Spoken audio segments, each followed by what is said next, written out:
Laissez-moi, pour commencer notre méditation ce matin, mes frères, vous relire ces quelques mots du psaume 139. Tu me tiens serré par derrière et par devant, et tu as mis ta main sur moi. Science trop merveilleuse pour moi, si élevée que je n'y puis atteindre. Où irai-je, loin de ton esprit? Et où fuirai-je, loin de ta face? Si je monte aux cieux, tu y es. Si je me couche au sépulcre, t'y voilà. Si je prends les ailes de l'aube, du jour, et que j'aille habiter au bout de la mer, là même, ta main me conduira, et ta droite me saisira. Nous poursuivons ce matin, Nous poursuivons ce matin notre méditation sur les noms de Dieu. Série de méditations que nous avons commencée il y a de cela quelques semaines maintenant. Et c'est à une nouvelle perfection de l'être de Dieu que nous allons nous intéresser ce matin. Alors, toujours sous la bannière de notre méditation sur le nom propre de Dieu, Jéhovah ou Yehovah, traduit par l'Éternel, nom qui fait référence, qui désigne l'essence divine. Cette essence, elle nous est révélée dans la Sainte Écriture par différentes perfections et différents attributs. Et ce matin, nous voyons deux de ces perfections. En réalité, une seule. Deux perfections qui sont les deux faces d'une même pièce. Nous allons ce matin méditer sur le Dieu immense et omniprésent. Jéhovah, l'Éternel, le Dieu immense et omniprésent. Peut-être que ces perfections vous disent quelque chose. Pour certains docteurs, ces deux perfections sont synonymes. Néanmoins, pour une majorité de théologiens, ces deux perfections doivent être distinguées. Et je vous expliquerai en quoi elles se distinguent dans un instant. D'abord, je vous donne une définition de l'immensité de Dieu et ensuite une définition de l'omniprésence de Dieu. Alors, une définition de l'immensité de Dieu.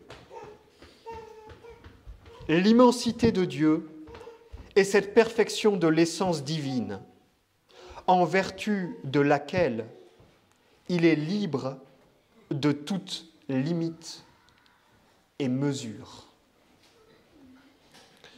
L'immensité est cette perfection de l'essence divine, en vertu de laquelle Dieu est libre de toute limite ou mesure. Et là, si vous vous souvenez, vous allez me dire, mais cette définition, elle est presque identique à la définition que tu nous as donnée de l'infinité de Dieu. Et vous avez raison.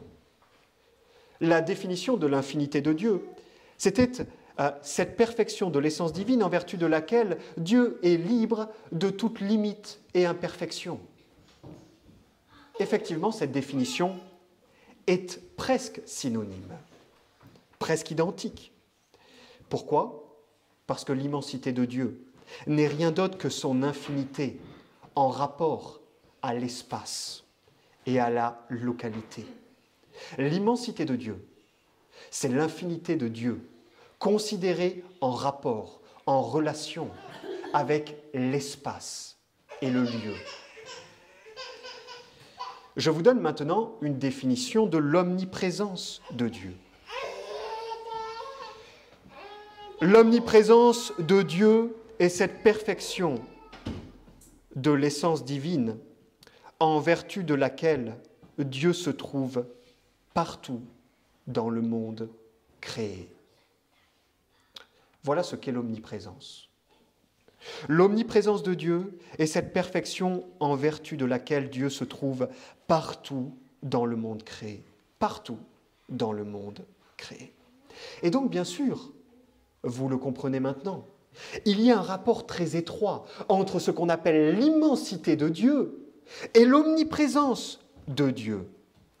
En fait, on dit en général que l'immensité est un attribut absolu de Dieu et que l'omniprésence est un attribut relatif de Dieu. Les attributs de Dieu, ce sont ces attributs qui sont ces perfections de son essence, qui sont considérées en elles-mêmes, qui n'impliquent pas de relation avec les créatures. Les attributs que l'on appelle relatifs, ce sont les perfections de Dieu considérées dans leur relation et leur rapport avec la créature, impliquant une relation avec la créature. Autrement dit, les attributs dits relatifs sont fondés sur les attributs dits absolus. C'est parce que Dieu est immense qu'il est omniprésent. En fait, l'omniprésence n'est rien d'autre que l'immensité de Dieu appliquée en relation avec le monde créé. Immensité, attribut absolu, omniprésence, attribut relatif. Parce que Dieu est immense, parce que Dieu est sans limite ni mesure, il est, lorsqu'on pense à son rapport avec la création, omniprésent, présent partout. Voyez ? Alors ce matin, c'est particulièrement sur l'omniprésence de Dieu que nous allons nous arrêter. Particulièrement sur l'omniprésence de Dieu. Alors comme d'habitude, posons-nous la question. La Bible enseigne-t-elle l'immensité de Dieu et enseigne-t-elle l'omniprésence de Dieu? Alors l'immensité de Dieu, évidemment, et pour le prouver, on pourrait prendre exactement les mêmes textes que j'ai utilisés pour prouver l'infinité de Dieu. Donc on ne va pas s'y attarder ce matin, mais on va s'attarder sur l'omniprésence de Dieu. Et là, bien sûr, l'omniprésence de Dieu est très clairement établie, enseignée dans la Sainte Écriture. Les quelques versets du psaume 139 que j'ai lus en introduction nous le rappellent. « Où irai-je loin de ton esprit ? Et où fuirai-je loin de ta face ? Si je monte aux cieux, tu y es. Si je me couche au sépulcre, t'y voilà. Si je prends les ailes de l'aube du jour et que j'aille habiter au bout de la mer, là même, ta main me conduira et ta droite me saisira. » Vous voyez, ce texte nous enseigne l'omniprésence de Dieu de manière explicite et positive. Un autre texte qui nous enseigne explicitement et positivement l'omniprésence de Dieu se trouve dans le livre du prophète Jérémie, au chapitre 23 et au verset 24. « Quelqu'un se cachera-t-il dans des cachettes où je ne le vois point, dit l'Éternel. Ne remplis-je pas, moi, les cieux et la terre, dit l'Éternel. » Autre texte qui nous enseigne positivement, explicitement, l'omniprésence de Dieu. Ici, Dieu est dépeint comme celui qui remplit le monde créé, celui qui est présent partout. Il y a d'autres textes qui nous enseignent négativement l'omniprésence de notre grand Dieu. 1 Roi, chapitre 8, verset 27. 1 Roi, chapitre 8, verset 27. « Mais serait-il vrai que Dieu habitât sur la terre ? Voici, les cieux, même les cieux des cieux, ne peuvent te contenir. Combien moins cette maison que j'ai bâtie. » Vous voyez là, l'omniprésence est enseignée de manière négative. Les cieux des cieux même ne peuvent pas contenir Dieu, tellement il est immense. Et enfin, l'omniprésence ne nous est pas enseignée seulement, explicitement, positivement ou négativement, mais aussi symboliquement. Par exemple, dans le livre du prophète Ésaïe, au chapitre 66 et au verset 1, « Ainsi a dit l'Éternel, le ciel est mon trône et la terre mon marchepied. Quelle maison me bâtirez-vous? Quel lieu sera celui de mon repos ?» Vous voyez, le ciel est mon trône et la terre mon marchepied. Là, l'image est prise d'un roi qui aurait son trône dans les cieux et ses pieds sur la terre. Et symboliquement, cela nous enseigne que Dieu est présent dans toute sa création. Et bien sûr, la Sainte Écriture l'enseigne aussi implicitement. Elle l'enseigne par bonne et nécessaire conséquence, l'omniprésence de Dieu. Par exemple, lorsqu'elle nous enseigne, j'en parlais tout à l'heure, l'infinité de Dieu. Parce qu'un être infini ne peut pas avoir de limite spatiale. S'il n'a pas de limite spatiale, il est nécessairement présent partout. Voyez ? Donc, que ce soit explicitement, de manière positive, négative ou symbolique, l'Écriture sainte enseigne l'omniprésence.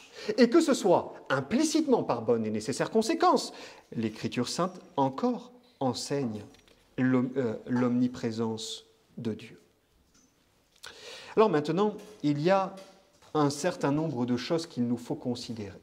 Alors vous vous souvenez, je ne vous réexplique pas la forme que prennent ces méditations. Il y a une première grande partie qui traite de considérations doctrinales, c'est ce qu'on est en train de voir, et ensuite une deuxième partie qui traitera de considérations plus pratiques. Donc là, dans les considérations doctrinales, qu'est-ce qu'on a vu ? On a vu la définition de l'immensité de l'omniprésence de Dieu, et on a vu que l'omniprésence était bel et bien enseignée par la Sainte Écriture. Maintenant, il nous faut parler de l'omniprésence de Dieu et de son immensité en rapport avec la créature. Et là, il y a plusieurs choses importantes à considérer.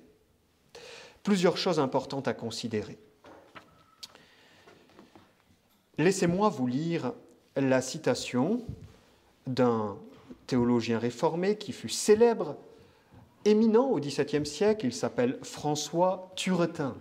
Il était suisse. Et François Turretin nous dit la chose suivante. Nous allons examiner cette citation parce qu'elle contient de nombreuses vérités qu'il nous faut connaître en rapport avec l'omniprésence et l'immensité de Dieu et sa création. Je cite, ouvrez les guillemets. « Car partout où il est pleinement. Pleinement en toute chose, mais pleinement au-delà d'elle. Inclus en aucune place et exclu d'aucune d'elles. Et pas tellement en une place qu'en lui-même. » Nous allons décortiquer cette citation parce qu'elle contient quelques-unes des vérités les plus importantes lorsque l'on parle et que l'on traite de l'omniprésence de Dieu, du rapport de l'immensité de Dieu avec la créature. La première chose que nous dit Turretin, car partout où il est pleinement. C'est quelque chose de très important. Qu'est-ce qu'il veut nous dire par là? Et qu'est-ce qu'enseignent les docteurs? Ils enseignent, selon ce que dit la Sainte Écriture, que Dieu est partout par son essence. Dieu est partout par son essence. Il n'est pas seulement présent par sa connaissance ou par sa puissance, comme l'enseigneraient certains et l'enseignaient certains. Il est présent partout par son essence, par sa nature, par son être. Partout où il est pleinement. C'est la plénitude de Dieu qui s'y trouve. C'est l'être entier de Dieu qui s'y trouve. Première chose qu'il vous faut savoir, Dieu est présent partout par son essence. Ce n'est pas simplement que Dieu est présent partout par une sorte d'influence qui émanerait de lui. Non, il est présent partout lui-même par son essence. La deuxième chose qu'il nous dit, pleinement en toute chose, mais pleinement au-delà d'elle. Pleinement en toute chose et pleinement au-delà d'elle. Il existe 3 grands modes d'être dans l'espace. Les êtres qui existent, ils occupent l'espace de 3 manières différentes. Premièrement, il est possible d'occuper l'espace par circonscription. Et ça, c'est valable pour ceux qui ont un corps, pour les créatures qui ont un corps, qui sont matérielles, terrestres en ce sens. elles occupent l'espace par circonscription. Qu'est-ce que ça veut dire? Ça veut dire qu'elles occupent une portion d'espace, mais qu'elles sont limitées par l'espace de tous côtés. Si vous me regardez sur la chair, j'occupe une portion d'espace, mais partout où je ne suis pas, se trouve l'espace. Tout autour de moi se trouve l'espace. Je suis encerclé, enserré par l'espace. Et c'est la même chose pour vous. Partout où vous n'êtes pas, vous êtes enserré par l'espace. On appelle ça être dans l'espace par circonscription. Nous, les hommes, nous sommes dans l'espace par circonscription. Ensuite, on peut être dans l'espace par définition, nous disent les docteurs. Et ça, c'est valable pour les esprits créés. Qu'est-ce que ça veut dire, être dans l'espace par définition? Alors, tout à l'heure, j'ai dit trois grands modes d'occupation de l'espace, mais en réalité, pour ceux qui sont dans l'espace par définition, on ne peut pas vraiment dire qu'ils occupent l'espace. Les anges, à proprement parler, n'occupent pas de portions d'espace. L'espace ne les embrasse pas. Mais néanmoins, ils sont dans l'espace par définition. Qu'est-ce que ça veut dire? Ça veut dire qu'ils sont ici et non pas là. Si un ange se trouve dans votre maison, il ne peut pas en même temps se trouver dans la maison du voisin. Il est chez vous, il n'est pas partout. Il est défini dans l'espace. Il n'a pas de corps, donc il n'est pas circonscrit dans l'espace, mais par contre, il est défini dans l'espace. Il est à un endroit précis et il n'est pas ailleurs. Et enfin, le troisième mode d'être dans l'espace, c'est par réplétion. Et ça, c'est le mode d'être dans l'espace de Dieu. Qu'est-ce que ça veut dire par réplétion? Ça veut dire en remplissant toute chose. Et comme on l'a dit tout à l'heure, en remplissant toute chose par son essence. Dieu est dans l'espace par réplétion, en remplissant toute chose, tout ce qu'il y a dans l'espace et dans le monde créé, par son essence. Et alors une fois qu'on a dit ça, il faut apporter quelques précisions. Dieu remplit toute chose par son essence. Mais cela se fait premièrement sans division. Qu'est-ce que ça veut dire sans division? Ça veut dire il n'y a pas un bout de l'essence divine qui serait par exemple en Chine et un autre bout de l'essence divine qui serait en France. Vous voyez? Ce n'est pas ainsi que Dieu occupe l'espace. Ce n'est pas un bout ici et un bout là. Il est partout et partout pleinement. Donc sans division, premièrement. Deuxièmement, sans multiplication. Ça veut dire que Dieu, pour remplir l'espace, il n'a pas besoin de multiplier son essence. Et vous comprenez le grand problème que ça poserait autrement. C'est que si Dieu multiplie son essence, on a plusieurs essences divines, on a donc plusieurs dieux. Donc Dieu remplit l'espace, mais il ne remplit pas l'espace en multipliant son essence et sa nature. Et troisièmement, Dieu remplit l'espace sans extension. Sans extension. C'est-à-dire il ne fait pas prolonger son essence, il ne la fait pas parcourir les tréfonds de l'univers pour remplir les espaces vides qu'il y aurait. Il n'y a pas l'essence de Dieu qui découle, qui se répand dans les endroits spacieux. Voyez ? Il n'y a pas d'expansion de l'essence divine pour remplir des vides. Non, elle ne s'étend pas, l'essence divine. Elle est immense. Elle est infinie, sans mesure. Elle n'a pas besoin de s'étendre, de gagner de l'espace. Voyez. Pleinement en toute chose, mais pleinement au-delà d'elle. Autre chose de très important à l'heure de considérer l'omniprésence. On l'a dit, Dieu remplit toute chose par son essence, mais cela se fait sans mélange. Qu'est-ce que ça veut dire sans mélange? Ça veut dire que Dieu demeure toujours infiniment au-delà, infiniment séparé, infiniment distinct de sa création. Bien que Dieu soit en toute chose et pleinement en toute chose, il n'est pas toute chose. La créature et la création restent la créature et la création, et Dieu reste Dieu. Troisième précision qu'apporte Turretin. inclus en aucune place et exclu d'aucune d'elles. Par son immensité, Dieu ne peut pas être enfermé ou renfermé dans un lieu. C'est ce que veut dire ici Turretin quand il parle d'être inclus quelque part. Dieu n'est pas inclus, il est inclus nulle part dans le sens que Dieu n'est enfermé nulle part. Dieu existe au-delà du monde créé. Dieu est au-delà du monde créé. La création ne le contient pas. Même s'il s'y trouve partout, la création ne le contient pas.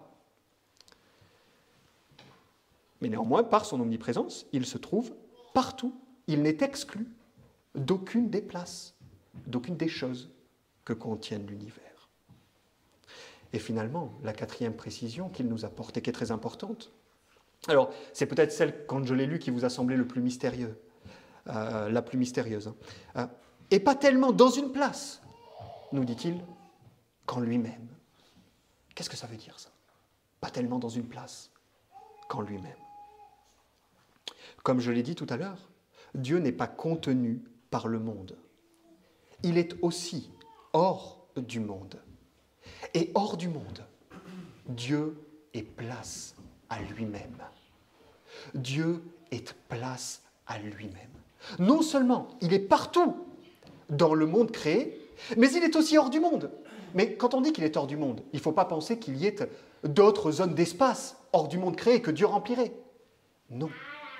Comment est-il hors du monde? Il est en lui-même.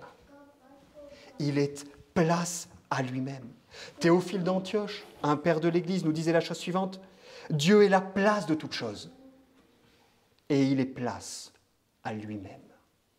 Place pour lui-même. Voyez, Dieu est place à lui-même. Pas contenu dans le monde. Dieu est dans le monde, certes, mais il le dépasse, il le transcende infiniment. Et finalement, l'immensité infinie de son essence lui sert de place, lui est place. Voyez. Voilà la première chose que je voulais voir avec vous à l'heure de traiter de l'omniprésence de Dieu, de son immensité et de la créature. La deuxième chose que je voulais voir avec vous, et c'est souvent celle qui pose problème aux croyants, quand on lui parle de l'omniprésence de Dieu,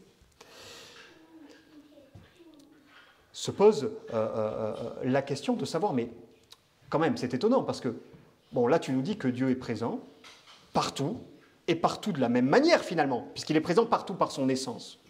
Mais pourtant, la Sainte Écriture, elle nous dit bien que le temple de Dieu, c'est les croyants. Mais comment est-ce que les croyants peuvent être, d'une manière particulière, le temple de Dieu, si Dieu est présent partout, et partout par son essence? Voyez. Alors il convient de noter que bien que Dieu soit présent partout par son essence, il manifeste sa présence de différentes manières. Dieu est présent partout dans la création, mais il va manifester sa présence de différentes manières.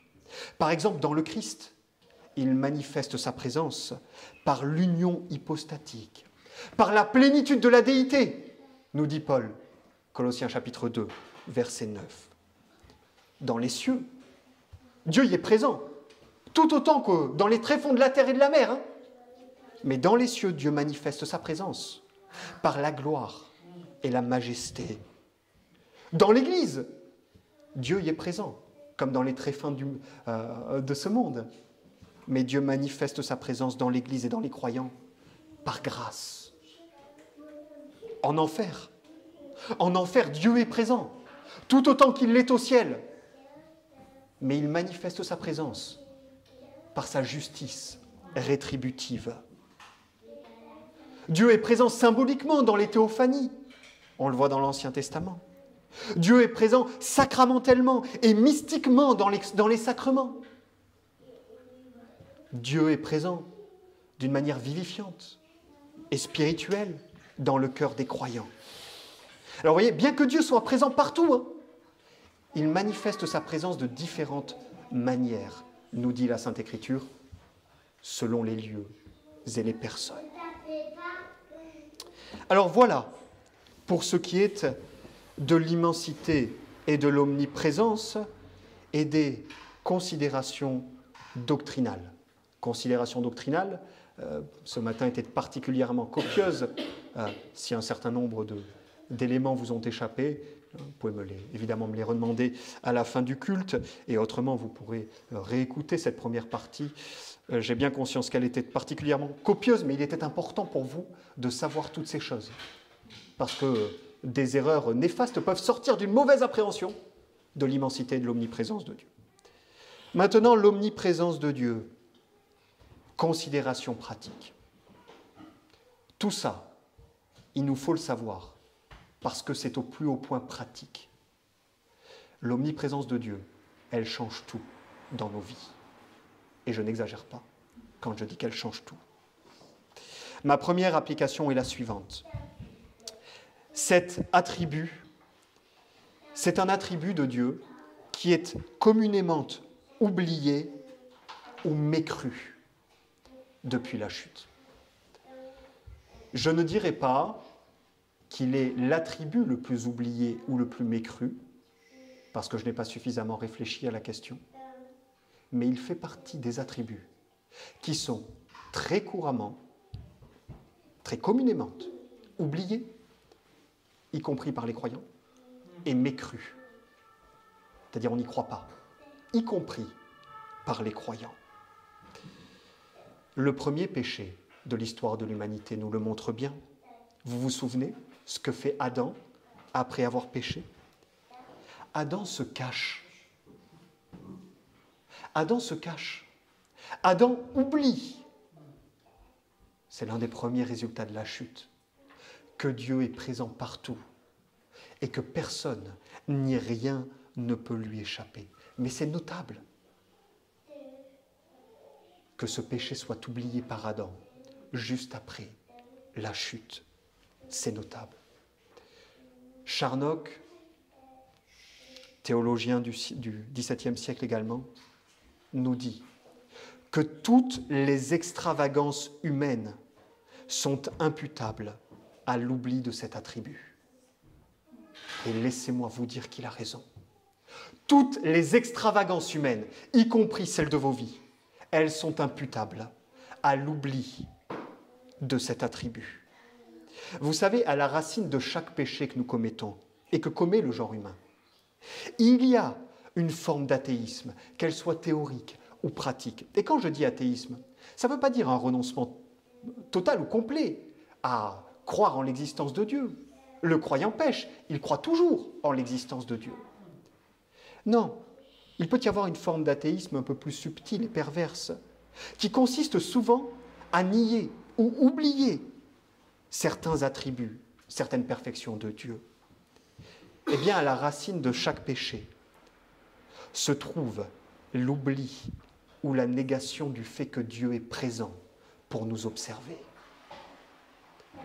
Examinez vos cœurs, regardez-vous, et vous verrez, pour sûr, qu'à la racine de chacun de nos péchés se trouve l'oubli ou la négation qu'il y a ici un Dieu qui remplit toutes choses et qui voit tout ce que nous faisons. Tout. Alors mes frères, je voudrais vous exhorter ce matin, pas vous condamner. Je suis un homme comme vous, et ce qui est vrai de vous est vrai de moi également. Mais je voudrais vous exhorter à ne pas vivre comme si Dieu n'était pas partout présent et pour toujours. Vous n'avez pas de cachette. Vous ne pouvez aller nulle part pour lui échapper. Souvenez-vous d'Adam. Souvenez-vous de Jonas. Quelle a été leur fin? Ont-ils réussi à échapper à Dieu? Ont-ils réussi à se cacher? Certainement pas. Même les lieux obscurs, nous dit le psaume 139, deviennent lumière, parce que Dieu s'y trouve. Ne vivez pas, mes frères, comme s'il n'y avait pas partout un Dieu qui vous voyait, qui vous observait et qui savait ce que personne d'autre ne sait. Ne cherchez pas à vous cacher. Si vous avez péché, Parce que vous péchez. Il n'y a point d'homme qui ne pêche pas ici-bas. Si vous avez péché, ne vous endurcissez pas. Ne cherchez pas à fuir. Ne cherchez pas à vous cacher devant Dieu. Allez vers lui. Allez lui demander pardon. Allez-y parce qu'il n'y a nulle part où aller pour vous cacher. Et que rien ne lui a échappé. Il sait mieux que vous ne savez vous-même. Souvenez-vous d'Adam et de Jonas. Nous ne pouvons pas cacher nos transgressions.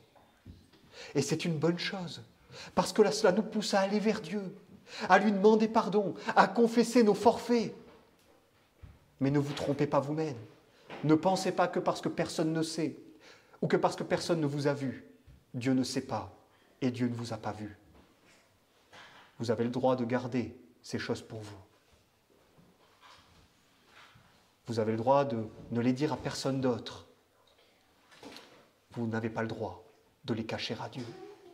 Dieu sait, Dieu voit. Toujours. Partout et en tout temps. Alors, mon exhortation, c'est celle-là. Ne vivez pas comme s'il n'y avait pas un Dieu partout présent avec vous.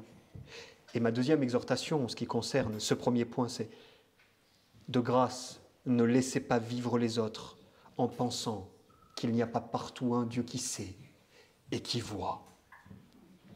Ne laissez pas vivre les autres en pensant qu'ils peuvent échapper à ce Dieu-là, parce que ce n'est pas vrai. Ce qui est vrai de vous est vrai d'eux. Il y a un Dieu qui vous voit, qui sait exactement, tout le temps, ce que vous faites, ce que vous avez fait. Cela est vrai pour chacun des hommes.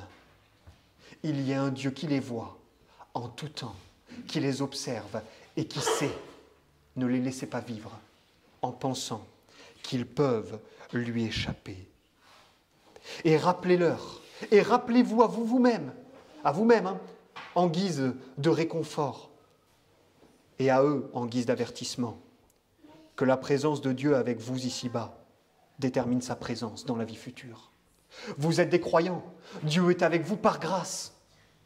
Il sera avec vous en gloire dans l'éternité. Mais ceux pour qui ce n'est pas le cas, ne les laissez pas croire que dans l'éternité, Dieu sera avec eux en gloire. Ce n'est pas le cas. Si Dieu n'est pas présent avec nous en grâce dans ce monde, il ne le sera pas en gloire dans le monde à venir. Il le sera en justice rétributive.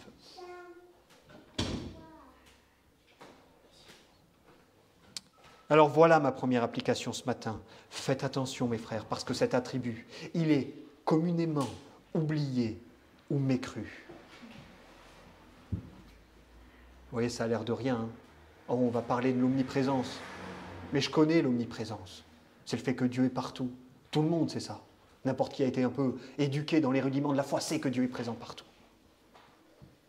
En théorie peut-être, vous le savez. Qu'en est-il en pratique ? La Sainte Écriture et l'expérience nous enseignent que cet attribut est parmi les plus oubliés et les plus mécrus. Deuxième application, mes frères. Je voudrais, et je le dis avec une très grande solennité, une très très grande solennité, je voudrais ce matin attirer votre attention sur la folie des péchés privés. La folie des péchés privés. C'est une chose extrêmement grave et extrêmement solennelle. Il s'agit là, et je n'ai pas peur de le dire, de l'une des plus tristes et terribles réalités de nos vies. Et je dis bien nos vies. Je ne dis pas la vie de ceux qui sont en dehors de l'Église, la vie de ceux qui ne sont pas des croyants. Ça l'est pour eux aussi, bien sûr, mais de nos vies à nous aussi, les croyants. C'est l'une des réalités les plus terribles, de celles que l'on voudrait laisser enfouies au fond de notre mémoire et de notre conscience, pour ne jamais avoir à y faire face. Et pourtant, l'omniprésence nous y confronte nécessairement. Vous savez, il y a nombre de péchés que les hommes n'osent pas commettre en public, c'est-à-dire aux yeux des autres hommes. En fait, quand on regarde les péchés les plus gras, en règle générale, on n'ose pas les commettre devant les autres. L'adultère, le vol, le crime, les crimes divers, tout ce qu'il y a de plus gras et de plus grave dans la vie pécamineuse des hommes. En général, on ne le commet pas en public, on le commet en privé. Dans le livre de Job, on trouve qu'il est dit au chapitre 24 et au verset 15, « L'œil de l'adultère épie le soir. Il dit, « Aucun œil ne me verra. » Et il se voile le visage. » Voyez, il y a des péchés que l'on n'osera pas commettre devant les autres hommes. C'est communément admis par chacun d'entre nous. Mais par contre, ces péchés, on les commet dans le secret. Il est honteux de dire ce qu'ils font dans le secret, nous rappelle l'apôtre. C'est quelque chose de communément admis. Il y a des péchés privés. Et chez les croyants, on trouve, hélas, cette habitude tenace et terrible, celle de mesurer notre vie et la sainteté de nos vies, le degré de sainteté que nous avons en fonction de notre vie publique. Au malheur à nous si nous faisons ça. Malheur à nous si nous mesurons la sainteté de notre vie parce qu'elle semble être aux yeux des hommes. Malheur à nous. Et les péchés commis dans le privé, vous savez ce qu'ils sont pour nous? Ils sont des moindres mots. Et parfois même, ils sont respectables. Bon, tout va bien. En public, je suis un homme respectable. Je mène une vie sainte. Oui, j'ai des péchés privés. Oui, mais qui le sait? Finalement, ils sont privés. C'est pas si grave que ça. Je ne fais de mal à personne. Ça ne rejaillit sur personne.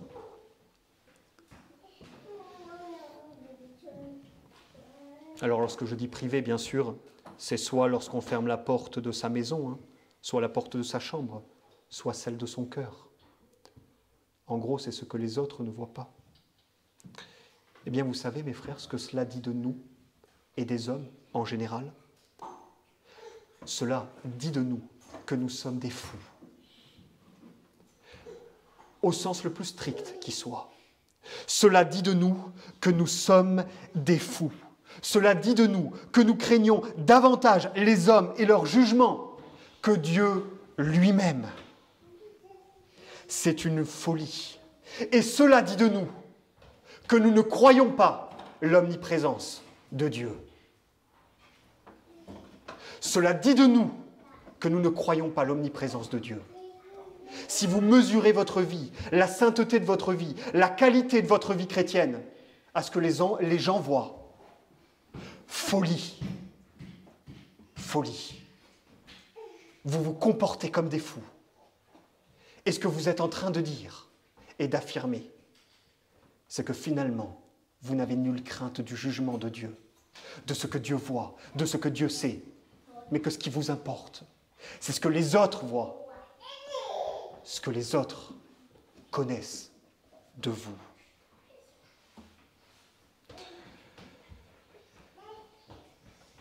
Alors mes frères, je vous exhorte à prendre conscience que vos péchés privés sont en fait commis, non pas en privé, mais ils sont commis en bonne et due forme devant la face de Dieu. Tu n'auras pas d'autre Dieu devant ma face. Voilà ce que sont vos péchés privés. Ce sont des péchés qui sont commis devant la face de Dieu, qui sont camouflés à la face de Dieu immédiatement et directement. Voilà ce que vous faites.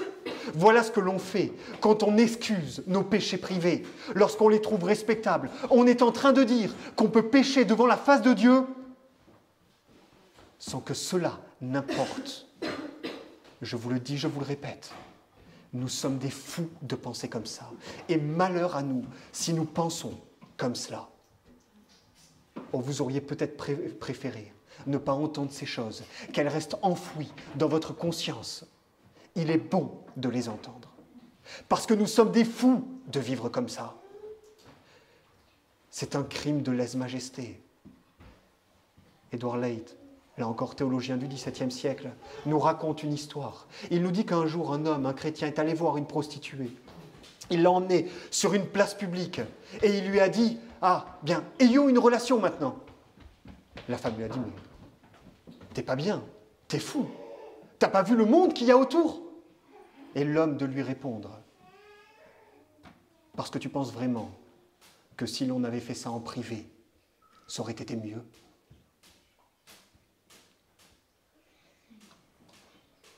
Faire ces choses devant la face de Dieu.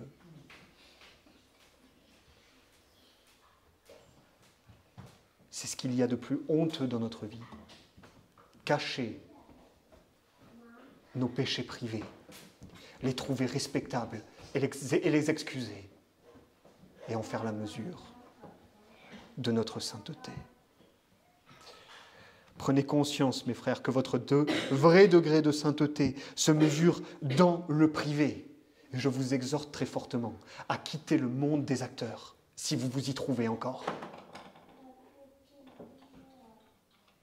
Votre vrai degré de sainteté, c'est lorsque vous avez fermé la porte de votre cœur et que personne ne sait ce que vous faites.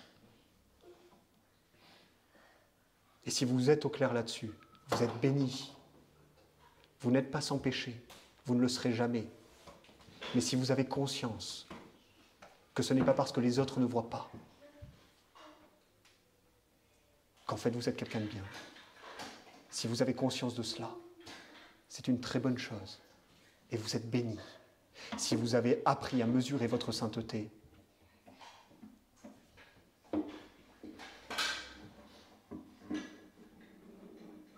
à l'aune de votre vie privée et pas de votre vie publique, vous êtes heureux.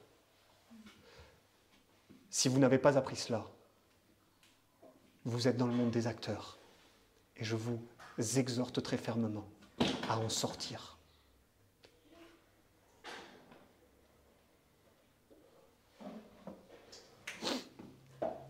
Et je vous exhorte à lutter de toute votre force contre vos péchés privés. Vous pouvez être vaincu. Cela arrive, cela arrivera. Mais vous ne devez pas ne pas lutter. Vous ne pouvez pas accepter. Vous ne pouvez pas respecter. Et vous ne pouvez pas aimer. Vous devez lutter. Sans quoi, votre vie privée est un camouflet au visage de Dieu.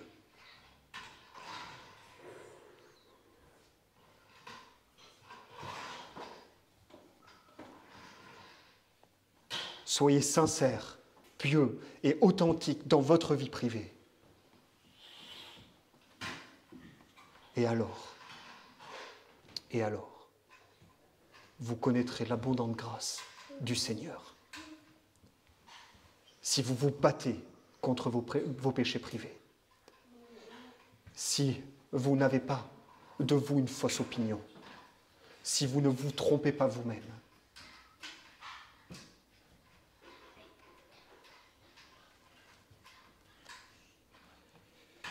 troisième application,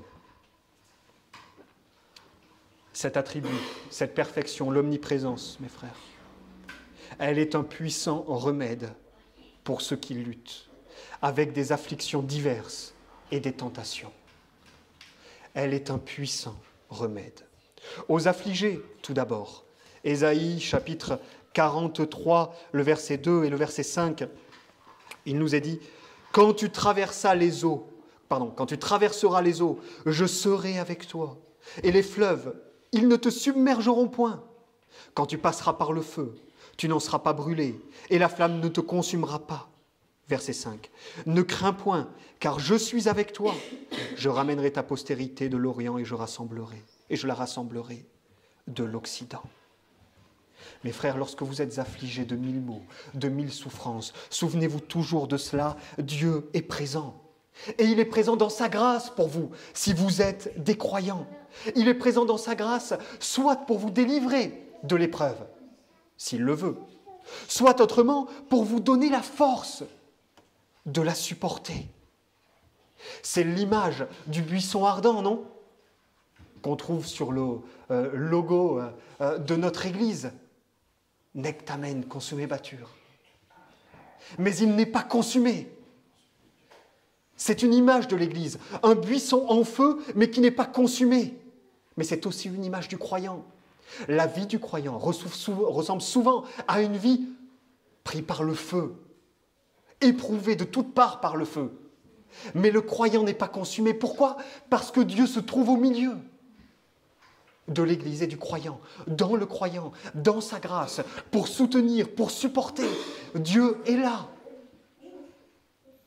Et aussi proche de vous, aussi terribles soient les épreuves, peu importe à quel point elles vous enserrent fort, ces épreuves, Dieu est bien plus proche de vous que ne le sont les épreuves, les afflictions et les souffrances. Et aucune affliction ne peut nous ôter la grâce et le réconfort du Dieu qui est avec nous et en nous. Le psaume 27 au verset 10, ça nous dit que Dieu est celui qui nous reste, quand même nos proches nous ont abandonnés. Dieu est celui qui nous reste quand plus rien d'autre ne nous reste. La présence de Dieu avec nous, dans sa grâce, vaut bien de supporter toutes les afflictions de ce présent monde. Si maintenant, Dieu mettait devant vous deux possibilités, deux options, soit une vie sans épreuve, sans difficulté, sans souffrance aucune, mais privée de sa présence gracieuse, ou de l'autre, une vie difficile, compliquée, parsemée d'embûches, mais dans laquelle Dieu vous promet qu'il sera présent avec vous en grâce. J'espère qu'il n'y aurait chez vous aucun doute et que vous choisiriez la deuxième option.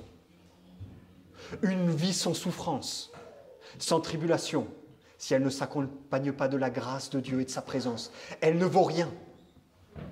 Une vie de 1000 souffrances, si elle est accompagnée de la bonne grâce de Dieu, elle est ce qu'il y a de plus cher. Cet attribut est un puissant remède, deuxièmement, pour ceux qui sont tentés.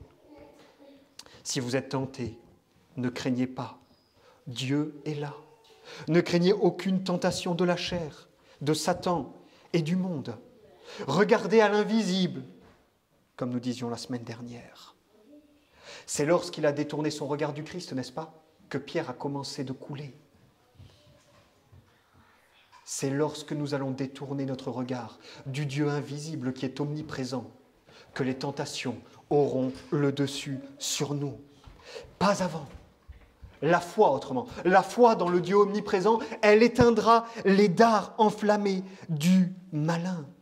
Et lorsque Satan se rapproche, lorsque la tentation se rapproche, dangereusement, alors là encore, sachez que Dieu se trouve plus proche de vous encore. Philippiens chapitre 4, verset 5, écrit dans un contexte de souffrance. Le Seigneur est proche, nous dit l'apôtre. Pas proche dans le sens de son retour, proche dans le sens proche de nous, au milieu de la souffrance. Même l'ange envoyé par Dieu pour frapper Paul, l'ange de Satan, envoyé par Dieu pour frapper Paul, n'a pas pu lui ôter la présence de la grâce divine. Ma grâce te suffit. Rien ne peut vous ôter cette présence de grâce. Regardez au Dieu invisible et vous vaincrez. Si vous regardez à celui qui est invisible, mais en vous et avec vous, à la fois la peur et l'envie de pécher cesseront et disparaîtront. Quatrième et dernière application, et je conclus avec celle-là. Mes frères, apprenez à chérir tendrement cet attribut et cette perfection. Parce que c'est cette perfection qui rend toutes les autres perfections de Dieu douces et agréables. Que serait la grâce de Dieu? Que serait sa miséricorde, sa sagesse et sa puissance si elles étaient loin de nous? Que serait-elle? Que serait la grâce, la miséricorde, la sagesse et la puissance de Dieu si elles étaient loin de nous? Cet attribut, il rendra aussi votre service doux. Que seraient nos cultes si Dieu ne s'y trouvait pas, s'il n'était pas là, au milieu de nous? En somme, mes frères, l'omniprésence de Dieu, c'est le fondement de toute religion personnelle. De toute religion personnelle. De toute religion véritable. Alors que l'Éternel, comme nous le dit le psalmiste, psaume 16, verset 8, que l'Éternel soit toujours devant vos yeux, parce que vous êtes devant les siens, à tout temps et en tout lieu. Vivez devant sa face, en tout temps et en tout lieu, parce que c'est ce que vous êtes devant sa face. Chérissez cet attribut. Il rend toutes les autres perfections de Dieu présentes avec nous et en nous. Puisse le Seigneur notre Dieu, le Dieu immense et omniprésent, nous accorder sa grâce. Levons-nous pour prier, mes frères.